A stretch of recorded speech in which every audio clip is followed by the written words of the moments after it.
Welcome, friends. You are listening to the Mind Body Alchemy podcast. I'm your host, Stephanie Miramontes.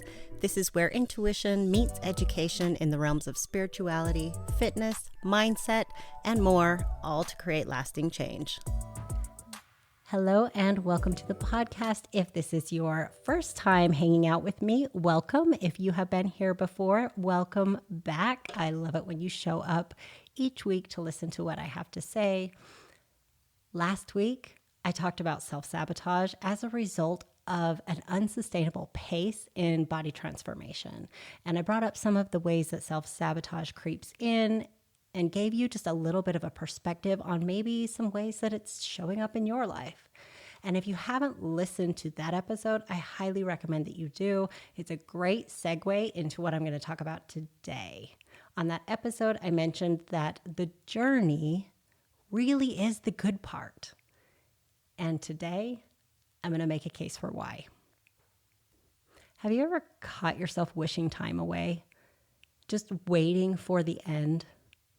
We think about what's going to happen at the end of all the hard work. Our thoughts tend to be filled with, I can't wait until I have to eat. I guess I'll do this again. And other language that is obligatory and sounds like somebody is torturing you into reaching this goal or forced you to set it in the first place.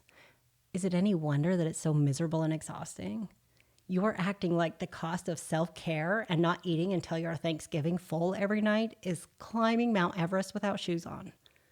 I was working on one of my client check-ins a while back, and the conversation was such a great example of how this shows up in our lives. I asked the client, when are you happiest in your body? And she told me when she achieved a personal strength record in the gym back when she was into lifting weights. That's an important piece of the sentence, back when she was into lifting weights.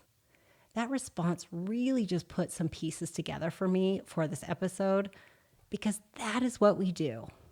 The PR aspect of weightlifting models how we act in life. It's so exciting when something new happens, when we have this achievement, when we hit the high. But after you've had some time to have some exciting thoughts about it, life just continues. The excitement is short-lived. We either chase the next number, next achievement, next thing, or we move on to other things. This is normal. It's not like we shouldn't be leveling up. We absolutely should be leveling up, but we forget to spend any time celebrating and settling in to what we've already done. And so because that moment where we feel amazing doesn't last, we really need to learn to love every rep along the way. Life is full of up and down, but most of the time we're hanging out kind of in the middle. So if we're never appreciating the middle, then we're really only living for glimpses of excitement. We are missing so many opportunities to just feel great. We really need to learn to love the grind, the sweat, the pain that gives us that PR, which means personal record, in case you didn't know. And this is exactly the same as it is for weight loss or reaching any other milestone. If you wish the journey away, if you want it over already, then the achievement will only give you that temporary high and you'll never hold it. It stops being rewarding, and all that's left is the other 23 hours in your boring ass day. Your boss is still your boss. Dishes still need to be done. You still have to get dressed in the morning, and your feelings can still get hurt. If you aren't pumped that you can lift 10 pounds, then you won't stay pumped when you can lift 20. This is also why it's so important to build a life that you want to live outside of weight loss and your fitness goals and obsessing about your body. If you are hanging your hat on losing weight to answer your prayers, you really have some waking up to do. What if, instead of thinking about how much of a drag getting to the gym was, you asked yourself what kind of movement would bring you joy and did more of that? What if you stopped saying things like, I have to eat this, and you just started asking yourself how you can make vegetables more interesting, or how you can eat the foods you love and still lose your weight or reach your goals? What if you spend more time thinking about how great it feels to keep commitments to yourself, rather than you think about how much it sucks to get up 30 minutes earlier to enjoy your morning routine?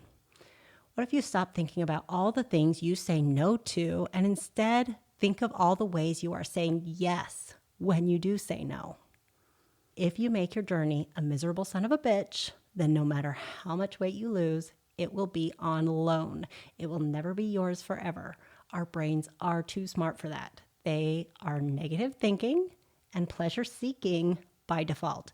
That means that it's going to look for any opportunity to complain so that you don't have to go through anything really uncomfortable to change. And the solution to all that bitching and complaining is going to be a double cheeseburger and a cupcake.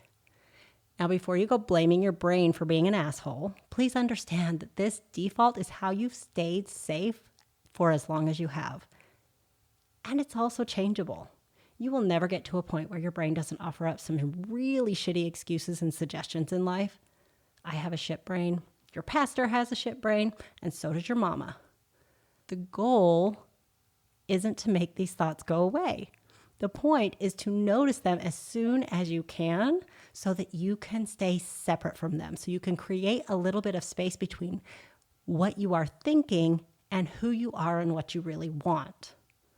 Thank goodness that we don't act on every thought that we have. I will tell you, I have had some terrible thoughts in my life. I am really grateful that I didn't act on them. Our subconscious is just throwing out a whole bunch of them. And a lot of them are pretty useless. Some are downright dangerous. But your conscious brain is our decision maker. It's the one that gets you to clock in every day and get that paycheck. It's the one that decides whether or not you care what your boss thinks of blue hair before you go and color yours. It's the one that decides if you're going to take the suggestion of just one more bite, it really won't hurt, no one will know, or if you're going to say nope and then deal with the toddler brain meltdown of walking away when something just tastes really good. And I know that all sounds hard and miserable. It sounds like a lot of work. I know that I haven't really made my case yet, so just kind of hang in there with me. If you look at this work as hard and miserable, then it isn't very fun. If you look at every mistake as a personal failure, then of course you're going to want to turn away, complain, and quit. What if you looked at your brain and the way your mind works as really interesting? What if you notice the uncomfortable sensations? You find the thought that's causing it, and you can observe it in a way that is amusing instead of aggravating. Like, listen, I love my brain. It goes to work on me all the damn time, and it wins out a lot. But I also catch it a lot. And when I do, I just picture this toddler having a meltdown about some ice cream or something, and it's honestly so ridiculous that I can't even be bothered to be upset by it. This is not how it always was. I used to take every emotion and every big thought as truth. I believed everything my brain threw at me, and it created so much panic, so much discomfort, anxiety, depression, all the things that just feel really bad for a really long time. I held grudges. I stopped myself from success. I stayed in situations longer than I should have. All because I thought my brain was telling me the truth, because I didn't know that I could just observe those thoughts, think of them as suggestions, and suggest something better. So stop making things so damn dramatic. Learn from me. Don't be so hard on yourself by telling yourself miserable stories about everything that requires work, and just start telling yourself better ones. If you want to think that your journey is hard, it's hard. If you want to take the pressure off the result, get some big shit done, and then laugh at yourself through the process, then do that, because it's a whole hell of a lot more fun. Even if you notice it after you've already made the mistake and you had a meltdown, you can still reflect back on it with humor and a desire to learn more about yourself in that situation so that you know how to handle it later. I really want you to hear this. There is no shame required in self-accountability. None. You do not have to treat yourself like garbage in order to hold yourself to a standard where you want to continue to improve. Every time you walk away from an urge, throw yourself a mental party. Every time you go to bed without your phone, celebrate that shit.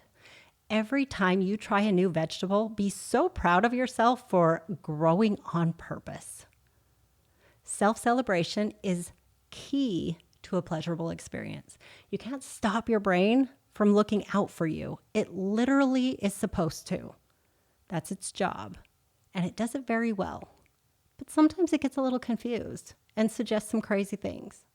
What you can do is get really good at redirecting it toward what you want most and then cheering yourself on along the way.